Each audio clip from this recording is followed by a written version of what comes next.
Mari kita berdoa. Terpujilah Engkau Tuhan kami, terpujilah Engkau Bapa kami, terpujilah Engkau Allah Abraham, Ishak dan Yakub, terpujilah Engkau Allah Elohim Adonai Yeshua HaMashiach, dan terpujilah Engkau Allah Roh Kudus yang bertakhta hingga hari ini menyertai kami sampai akhir zaman. Kami mau merenungkan bagian firman-Mu, berikan hikmat-Mu, kemampuan, kepintaran untuk memahami firman-Mu, dan kami melakukan dalam hidup kami. Jadikan kami alat-Mu, jadikan kami hamba-Mu untuk bisa melakukan firman-Mu dalam dunia ini. Dan berfirmanlah kepada kami siap mendengarkan. Demi nama Tuhan kami Yesus Kristus kami berdoa. Amin. Kita akan coba belajar firman Tuhan, teman-teman, ya, baik yang ada di Google Meet maupun yang ada di TikTok. Kita akan coba belajar firman Tuhan yang akan saya bawa untuk kita memahaminya. Kita akan belajar dari Matius 20 ayat 28. Ini sebuah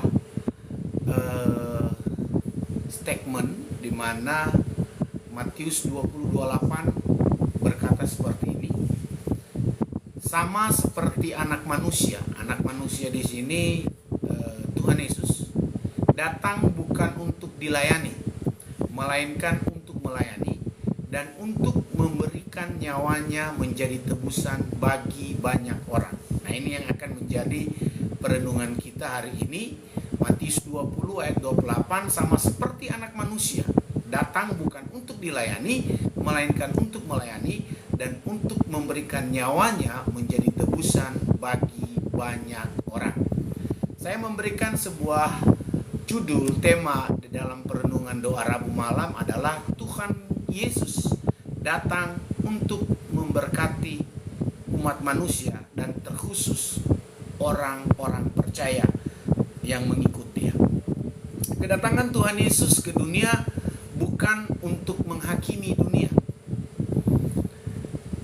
tetapi Tuhan Yesus datang ke dunia untuk memberkati umat manusia dan untuk menyelamatkan umat manusia dari hukuman mereka.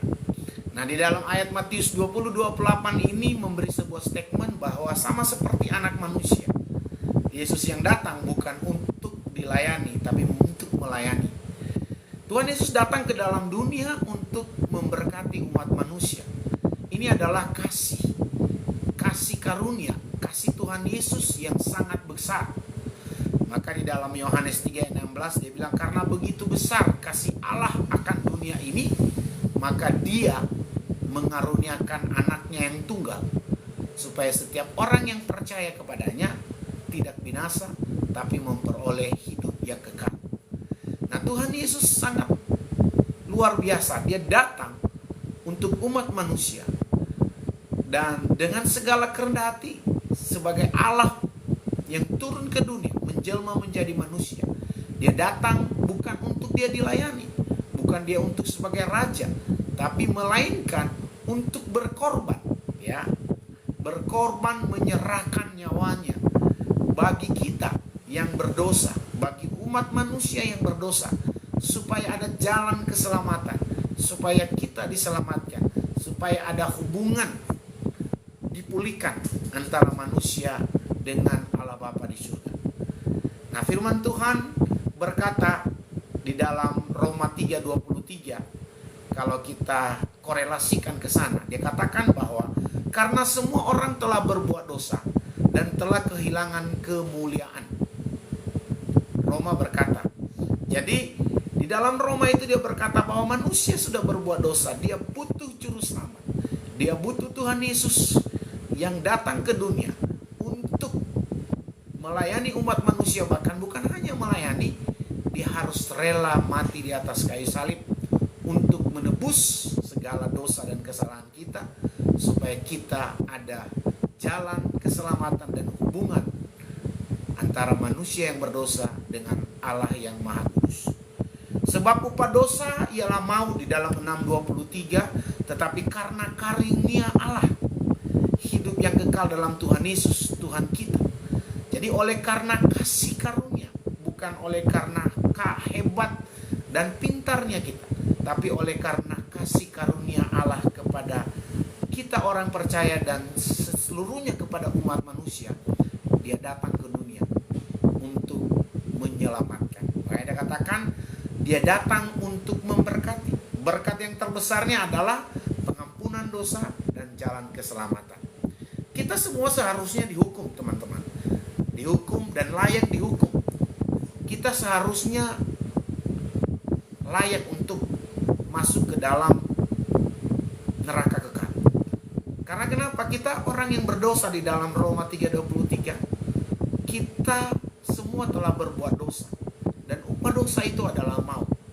Namun oleh karena kasih karunia, oleh karena kita percaya kepada Tuhan Yesus Juru Selamat, kita memperoleh pengampunan dosa itu dan keselamatan. Karena Tuhan membenarkan kita.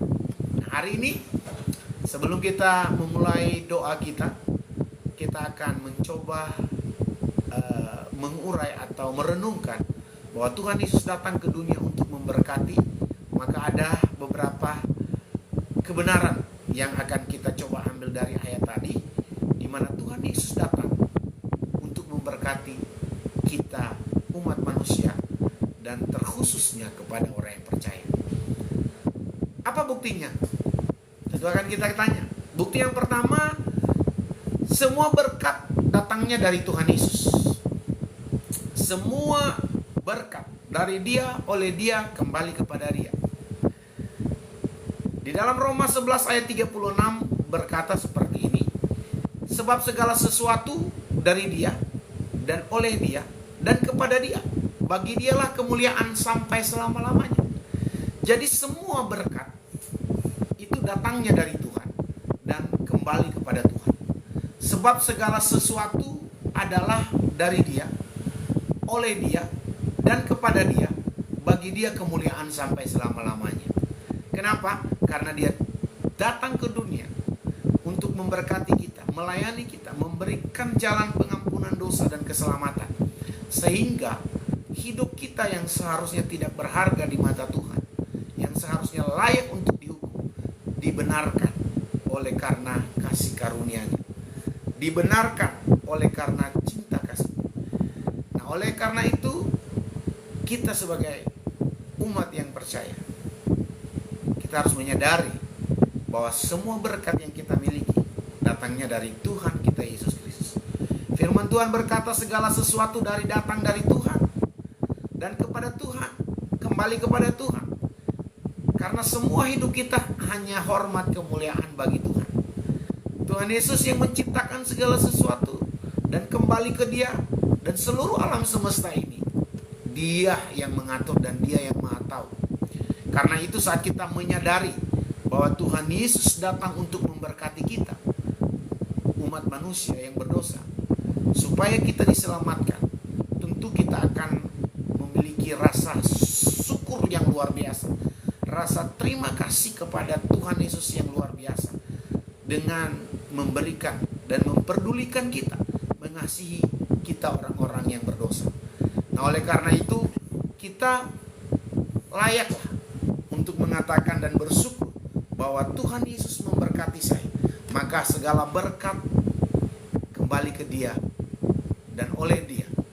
Kalau dalam bahasa aslinya soli deo glory, segala hormat kemuliaan hanya bagi Tuhan kita Yesus Kristus. Kenapa? Karena Tuhan Yesus adalah sumber berkat itu. Nah, oleh karena Tuhan Yesus sudah melayani, Dia memberitahukan kepada kita, aku sudah menyiapkan keselamatan, memberikan pengampunan dosa, dan ingat, semuanya itu dari saya. Nah, oleh karena itu tidak ada alasan untuk kita tidak bersyukur, berterima kasih, dan mempersembahkan seluruh hidup kita untuk kemuliaan nama Tuhan. Yang kedua, Tuhan Yesus adalah Allah yang sangat memperhatikan dan memperdulikan kita. Apa buktinya? Di dalam Yohanes 14 ayat 13 sampai 16 Dia berkata, dan apa juga yang kamu minta dalam namaku, aku akan melakukannya, supaya Bapa dipermuliakan di dalam Anak. Jika kamu meminta sesuatu kepadaku dalam namaku, melakukannya. Jikalau kamu mengasihi aku, kamu akan menuruti segala perintah. Aku akan minta kepada Bapakku dan ia akan memberikan kepada kamu seorang penolong yang lain supaya ia menyertai kamu selama-lamanya. Jadi perhatian Tuhan Yesus itu terus-menerus. Hari ini Tuhan Yesus memperhatikan Anda dan saya, bahkan sampai akhir hidup. Kenapa?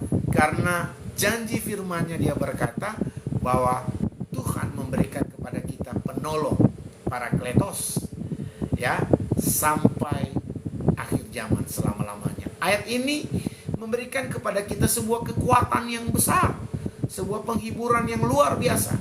Karena dalam ayat ini kita diberitahu bahwa Tuhan Yesus datang ke dunia, menjawab kebutuhan kita, memberi jaminan. Maka tentu sebagai orang yang mengikut dia, kita akan terus percaya dan bertanya kepada Tuhan. Tuhan Yesus berjanji bahwa bila kita berdoa, malam ini kita berdoa, meminta sesuatu dalam Tuhan Yesus dan berkata, Tuhan, aku mau meminta di dalam nama Bapa. Ayat Alkitab tadi dia bilang, aku akan melakukannya. Dan supaya Allah Bapa dimuliakan oleh doa kamu itu, maka Tuhan Yesus akan memberikan, bahkan dia akan memberikan penghiburan penolong di dalam setiap jawaban-jawaban doa kita itu. Dan dia berkata bahwa Tuhan Yesus sangat memperhatikan setiap kerinduan dan kebutuhan kita. Yang ketiga, Tuhan Yesus datang supaya kita sungguh-sungguh percaya kepadanya dan memperoleh hidup dalam segala kelimpahan. Nah, ini yang dibutuhkan sekali. Orang menganggap bahwa Tuhan Yesus, kalau mengikuti Yesus itu harus memikul salib. Betul. Kita harus pikul salib kita harus melayani Tuhan dengan sungguh-sungguh, segala hormat kemuliaan pada Tuhan. Maka kelimpahan itu adalah bonus berkat. Secara otomatis kita akan dapat berkat yang berkelimpahan. Karena berkelimpahan di sini adalah ukuran pertama adalah damai sejahtera. Kelimpahan di sini adalah bagaimana saudara menyikapi hidup ini. Dan baru kemudian ditambah oleh kesehatan, harta benda, kenikmatan jasmani, Tuhan akan tambahkan.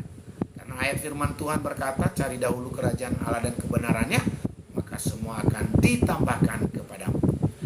Di dalam Yohanes pasal 10 ayat 10, pencuri datang hanya untuk mencuri dan membunuh dan membinasakan. Tapi Tuhan Yesus berkata, aku datang supaya mereka mempunyai hidup. Bukan hanya hidup, mempunyai dalam segala kelimpahan. Jadi kita sebagai pengikut Kristus, kita orang-orang yang diberkati.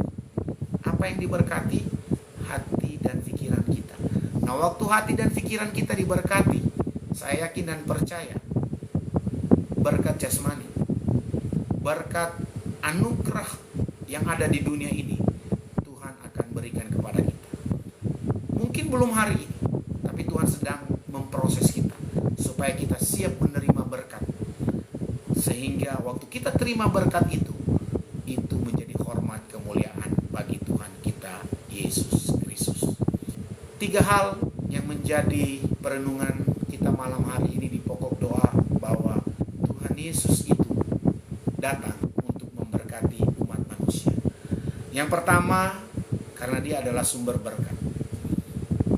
Yesus datang memberkati kita, dan dari dia, oleh dia, dan segala kemuliaan untuk dia.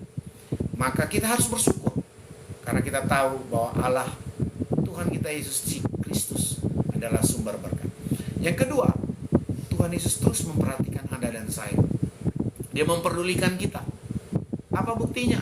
Di dalam Yohanes 14:13-16, dia memberikan kepada kita seorang penolong, yaitu penghibur yang menyertai kita selama-lamanya. Dia akan memenuhi segala kebutuhan kita. Dia akan menjawab segala keluh kesah kita. Dan dia akan menguatkan kita. Dan yang terakhir, yang ketiga, Tuhan Yesus datang supaya kita yang percaya kepadanya sungguh-sungguh, bukan yang tidak sungguh-sungguh, akan memperoleh hidup dalam kelimpahan.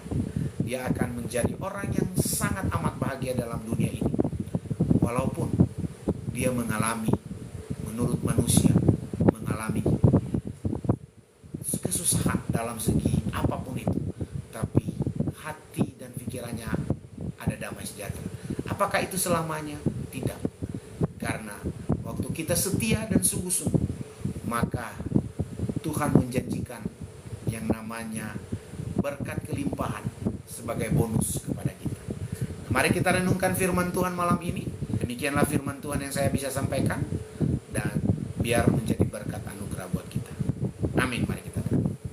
Bapa dalam surga, terima kasih, kami bersyukur karena kasih dan kemurahan-Mu kami bisa mendengarkan firman-Mu, bahwa Engkau Tuhan kami, Yesus Kristus, Engkau datang ke dunia untuk memberkati, membawa sebuah kelimpahan kepada kami. Bahkan hari ini kami belajar, kami menyadari bahwa Tuhan Yesus datang untuk memberkati umat manusia, dan terkhususnya kami yang percaya sungguh-sungguh. Malam ini kami mau berdoa, biarlah doa yang kami naikkan lahir dari lubuk hati kami yang terdalam.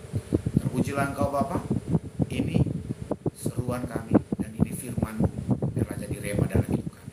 Dalam nama Tuhan Yesus kami berdoa.